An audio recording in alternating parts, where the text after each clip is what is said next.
Bonjour à tous. Dans ce vidéo, nous traitons les vibrations forcées amorties d'un système à 1 degré de liberté soumis à une excitation harmonique. Le système masse ressort amortisseur considéré est soumis à une force F de t sous forme sinusoïdale où F de t égale à P0 sinus psi de t.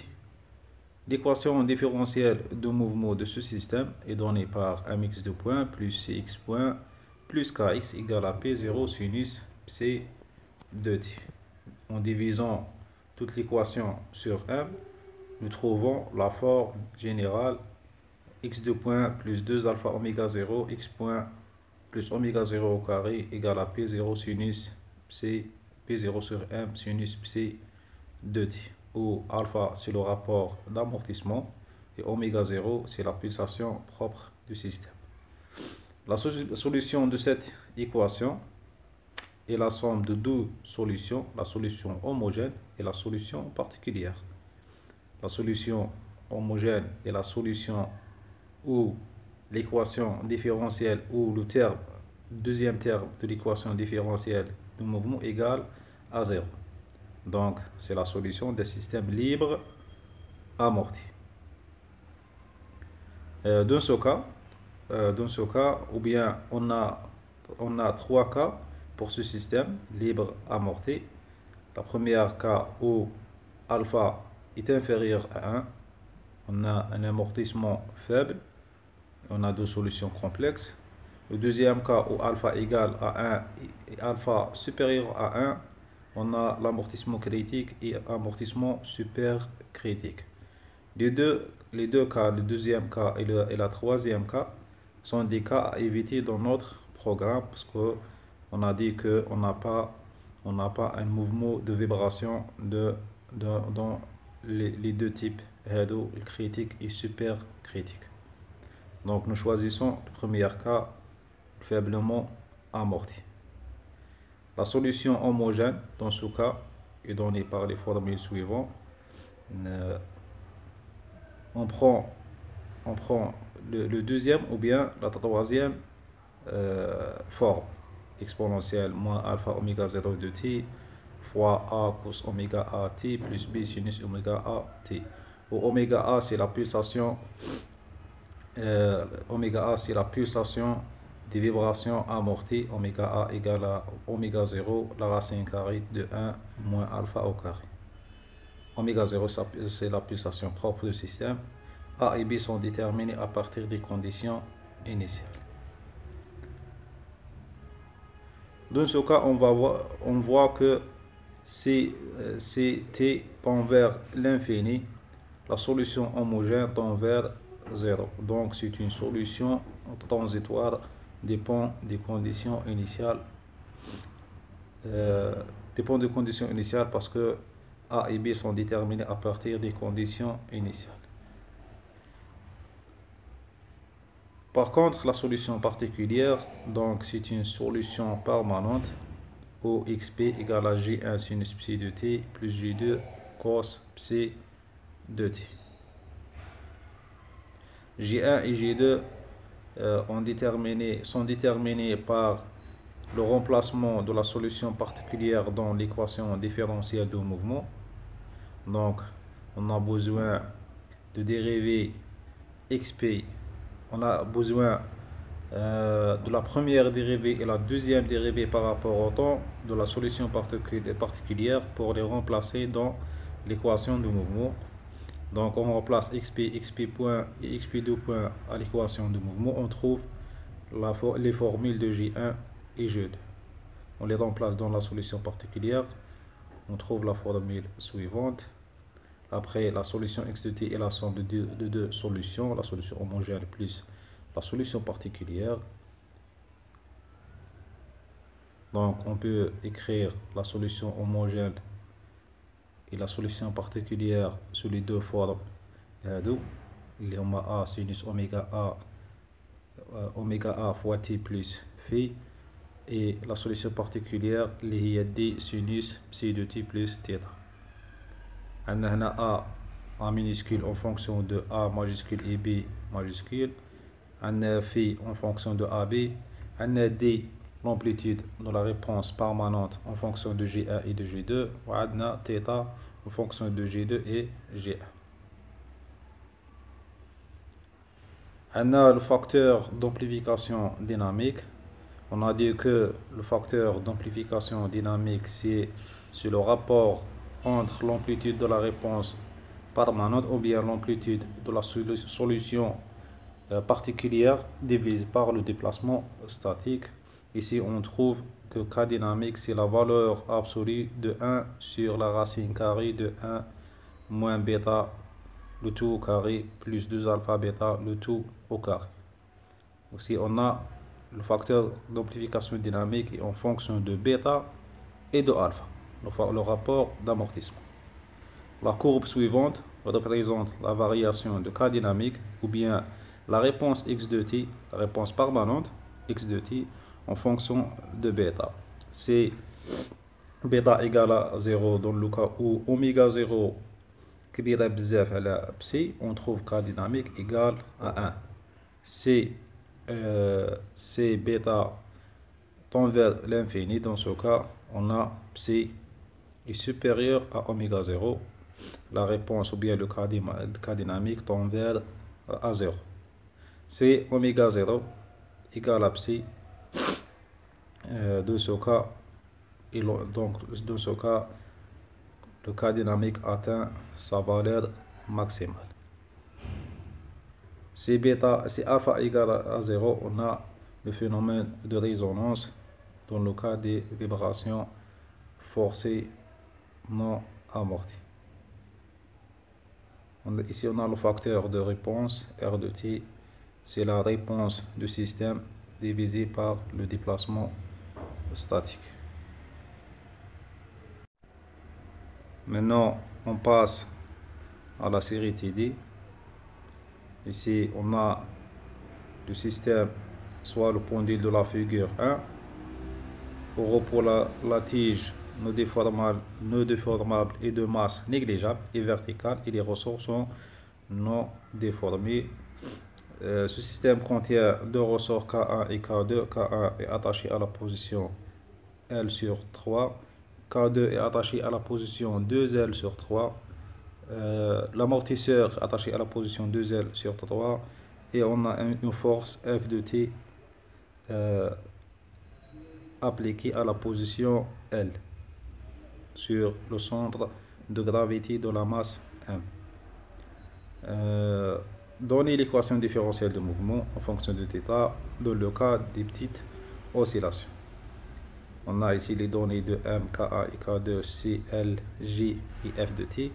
Calculer oméga 0 et déterminer le type d'amortissement. Calculer oméga A et TA et donner la formule de la solution θ de T. Pour l'exercice 2, on n'a pas un système. On a directement l'équation différentielle de mouvement d'un système masse ressort amortisseur. Dans ce cas, déterminer oméga 0, déterminer le type d'amortissement et calculer oméga A, soit les conditions initiales suivantes, déterminer la solution x de t et calculer le facteur d'amplification dynamique. On passe solution. Voilà. Pour déterminer l'équation différentielle de mouvement, nous appliquons l'équation différentielle à l'équation de Lagrange. L'équation de Lagrange pour un système forcé amorti est donnée par la formule d sur dt, la dérivée partielle de L en fonction de θ point, moins la dérivée de L, dérivée partielle de L en fonction de θ, égale moins la dérivée de la fonction de dissipation par rapport à θ point, plus la dérivée de travail de la force F de t en fonction de θ. On a le Lagrangien L égale à T moins V, l'énergie cinétique moins l'énergie potentielle du système. Ici, on a pour l'énergie cinétique, on a la masse M, elle fait un mouvement de rotation, donc T égale à 1 demi G θ point au carré, où G le moment d'inertie pour une masse fait une rotation autour d'un point à une distance L égale ml carré. Pour l'énergie potentielle, on a deux ressorts plus l'énergie potentielle élastique des deux ressorts K1 et K2 plus l'énergie potentielle de pesanteur de la masse M. Donc, pour la fonction de dissipation, D égale à 1 demi C, le facteur d'amortissement, fois la vitesse de piston. On a dit la vitesse de piston, sa déplacement est 2L sur 3 sinus θ. On l'a dérivé ou bien en fonction de temps. تمدلنا 2L θ fois θ point cos θ, donc le tout au carré. Pour le travail de la force F de t, le travail est égal à la force fois le déplacement, donc F de t fois le déplacement, L sinus θ. Ici on a les dérivés, les différents dérivés de l'équation de Lagrange. Donc finalement on trouve pour les petites oscillations où θ tend vers l'infini, on prend cos θ égale à 1 et sinus θ égale à θ. On trouve θ de point plus 4c divisé par 9m fois θ point plus G sur L plus K1 plus 4K2 sur 9m le tout fois θ égale à 1 demi sur ml fois F de t.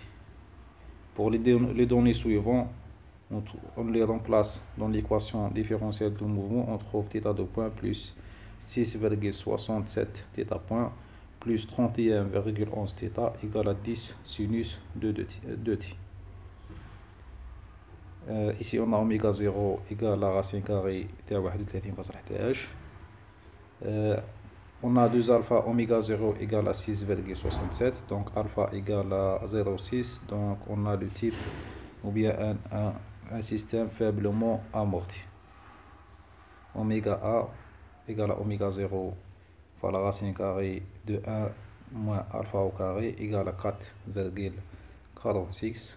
Comme دايما oméga A تكون inférieur à oméga 0, TA égale à 2pi sur oméga A. La formule de la solution θ de t, on a la solution de l'équation différentielle et la somme de deux solutions, la solution homogène et la solution particulière. La solution homogène, c'est la solution d'un système libre amorti. Voilà, on a les formules de ثلاثة نخدموا بأي وحدة. A et B sont déterminés à partir des conditions initiales. La solution particulière, le cours, on a dit que la solution particulière égale à J1 fois sinus psi de t plus J2 cos psi de t. On la dérive la première fois et la deuxième fois en fonction de temps et on les remplace dans l'équation différentielle de mouvement. On trouve J1 et J2. Ici on a trouvé que J1 égale 0,3 et J2 égale moins 0,15. Donc la solution particulière, tu sais, oui, c'est facile, sinus de t moins 0,15 cos de t. La solution générale, c'est la somme de la solution homogène plus la solution particulière. Pour le deuxième exercice, on a donné directement l'équation différentielle du mouvement. Ici, on divise sur 2. On trouve x de point plus 2x point plus 4x égale à 0,1 sinus de t. Pour oméga 0, c'est la racine carrée de 2. Pour déterminer alpha, on a 2 alpha oméga 0 égale à 2. Donc alpha égale à 0,5. On a un système faiblement amorti ou bien amortissement faible. Oméga A des mécanismes de c'est oméga 0, la racine carrée de 1 moins alpha au carré. Soit les conditions initiales, on a donné les conditions initiales, le déplacement initial ou à 5 cm et la vitesse initiale égale à 0. Donc, on a la solution homogène, qui m'a donné c'est la solution d'un système libre amorti. Ou la solution particulière, J1 fois cos plus J2 fois sinus, ou bien l'inverse, J1 fois sinus qui m'a l'exemple les fait, ou bien qui m'a هنا. نعوضوهم في المعادلة التفاضلية dans l'équation différentielle, on trouve J1 et J2. Après, en appliquant les conditions initiales pour déterminer A et B. تعويض هذا مكان. Donc ici on a trouvé que x de t égale à exponentielle moins t fois le terme complet, donc la solution homogène plus la solution particulière. Pour le facteur d'amplification dynamique égale l'amplitude de la réponse permanente, il y a 0,025 divisé par le déplacement statique اللي هو déplacement statique égale à 0,2 sur 8. نجبدوها من l'équation différentielle اللي هو 1 على ml m fois l. Le déplacement statique, oui on a, désolé, je vous coller P0 sur K, P0 sur K le cours. Donc le cas dynamique égale à 1 dans ce cas. Merci pour votre attention.